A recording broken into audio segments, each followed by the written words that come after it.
الیار بہادری کے ساتھ کمرہ عدالت میں داخل ہوا۔ اپنے بیٹے کو اس حالت میں دیکھ کر سیٹھ داؤد حیران رہ گیا۔ الیار نے فوراً آگے بڑھ کر اپنے والد کا گریباں پکڑ لیا۔ یہ منظر دیکھ کر کرینہ کے چہرے پر خوشی آ گئی۔ الیار داؤد سے کہتا ہے، آج میں تمہیں اپنے شیطانی منصوبے میں کامیاب نہیں ہونے دوں گا۔ داؤد غصے میں چیختا ہے، یہاں سے نکل جاؤ، مگر الیار بلا توفیق جج کے سامنے اپنے والد کے خلاف ناقابل تردید ثبوت پیش کرتا ہے۔ یہ دیکھ کر سیٹھ داؤد کے ہوش اڑ جاتے ہیں اور اسے اپنی شکست صاف نظر آنے لگتی ہے۔ وہ گھبرا کر اپنے آدمی کو حکم دیتا ہے کہ الیار کو فوراً باہر لے جائیں، لیکن الیار جج کے سامنے اپنے والد کے خلاف FIR درج کروا لیتا ہے۔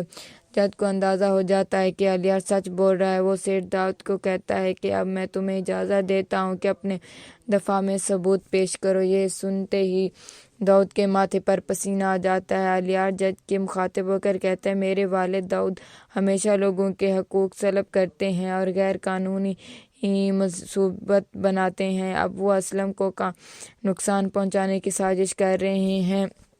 الیار کی بات سننے کے بعد جج نے اسلم کے حق میں فیصلہ سنا دیا۔ اپنے والد کی رہائی کی خبر سن کر پیا بے ہوش خوش ہو گئی۔ وہ سانول کو گلے لگا لیتی ہے اور خوشی سے بے قابو ہو جاتی ہے۔ یہ سب دیکھ کر الیار ساکت رہ جاتا ہے۔ پیا الیار کا شکر ادا کرتی ہے اور سانول کے ساتھ وہاں سے چلی جاتی ہے، جبکہ الیار دل ہی دل میں ٹوٹ چکا ہوتا ہے۔ ادھر سیٹھ داؤد غصے سے اپنے آدمی کو حکم دیتا ہے، جیسے ہی پیا اور سانول ہائی کورٹ سے نکلیں، اسلم کو غائب کر کے ایسی جگہ چھپا دو جہاں اس کا کوئی سراغ نہ ملے۔ کچھ ہی دیر بعد عدالت سے کچھ فاصلے پر داؤد کے آدمی سانول کی گاڑی روک لیتے ہیں اور اسلم کو زبردستی اپنی گاڑی میں بٹھا کر لے جاتے ہیں۔ پیا سانول سے چیخ کر کہتی ہے کہ ان کا پیچھا کرو، مگر بدقسمتی سے گاڑی کا انجن ختم ہو جاتا ہے۔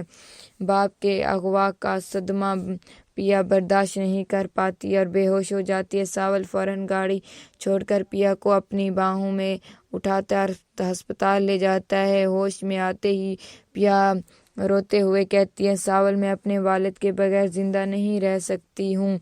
سانول تسلی دیتا ہے، میں نے اپنے آدمی بھیج دیے ہیں، مجھے امید ہے کہ ہم آپ کے والد کو جلد ڈھونڈ لیں گے۔ سانول فوراً الیار کو فون کر کے ساری صورتحال بتا دیتا ہے۔ الیار فوراً ہسپتال پہنچ جاتا ہے۔ سانول الیار سے کہتا ہے، اس بات سے پیچھے تمہارا باپ سیٹھ داؤد ہے، اسی نے اسلم کو اغوا کیا ہے۔ یہ سن کر الیار غصے سے بھر جاتا ہے اور سیدھا اپنے والد کے پاس جا پہنچتا ہے۔ وہ داؤد کو دھمکی دیتا ہے کہ اگر شام تک اسلم واپس نہ آیا تو وہ اپنی جان دے دے گا۔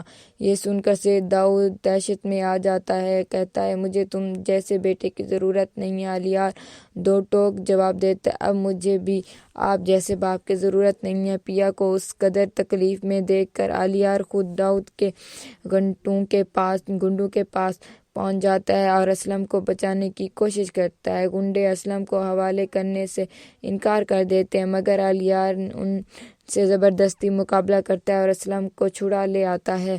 جیسے ہی اسلم کو اپنی آنکھوں کے سامنے دیکھتی ہے، وہ دوڑ کر اپنے والد سے لپٹ جاتی ہے۔ اس دوران داؤد کے گنڈے جیل میں جا کر اسے بتاتے ہیں کہ الیار اسلم کو ان کے چنگل سے چھڑا لے گیا ہے۔ یہ سن کر سیٹھ داؤد آگ بگولا ہو جاتا ہے اور حکم دیتا ہے، اسلم کو جہاں کہیں بھی دیکھو گولی مار دو۔ کچھ وقت بعد جیسے ہی اسلم اپنے گھر سے شو روم جانے کے لیے نکلتا ہے، داؤد کے آدمی اس پر فائرنگ کر دیتے ہیں۔ گولی کی آواز سن کر سانول فوراً موقع پر پہنچ جاتا ہے اور اسلم کو زخمی حالت میں زمین پر پڑا ہوا دیکھتا ہے۔ وہ فوراً اسے گاڑی میں ڈال کر ہسپتال لے جاتا ہے۔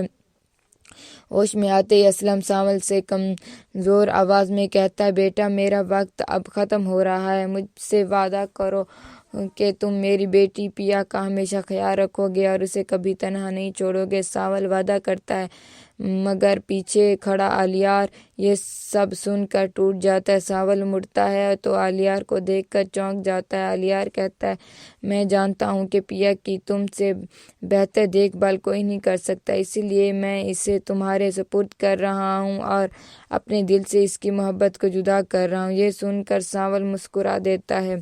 اسی لمحے پیا کو اپنے والد کی موت کی خبر ملتی ہے اور وہ فوراً ہسپتال پہنچ جاتی ہے۔ اگر آپ سانول اور پیا کی شادی دیکھنا چاہتے ہیں تو میرے چینل کو سبسکرائب کریں اور ویڈیو کو لائک کریں اور کمنٹس کریں۔ شکریہ۔